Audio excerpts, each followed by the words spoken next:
इतक्या रात्रमध्ये आम्ही कुठे हरवून गेलो पूर्ण डिटेलिंगमध्ये सांगतो, फक्त ना तुम्ही व्लॉग पूर्ण बघा.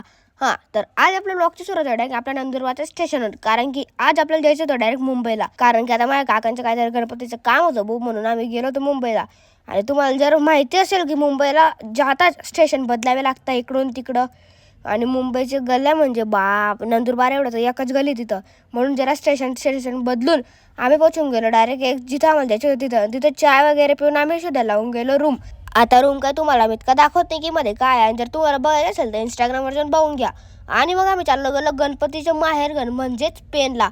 आता बघा भाऊ, तुम्हाला जर माहिती असेल तर ना आता पीओपी बंद आहे, म्हणून आम्ही बघत होतो की तिथं पीओपीचं काम चालू आहे की नाही, पण तिथं पीओपी बंद होती. आणि आपल्या रूमवर आल्यावर आम्हाला ना पाणीपुरीची गाडी दिसली, तिथं ना पाण्यामध्ये बर्फ टाकलेले होते, म्हणून गरमीमध्ये थंड भेटेल तर कोण नाही म्हणेल, म्हणून पाणीपुरी खाऊन आम्ही चाललो गेलो रात्री जेवायला. आणि आता सबस्क्राईब करून ठेवा, कारण की येणारे ब्लॉग आहे ना खूपच खतरनाक राहणार आहे.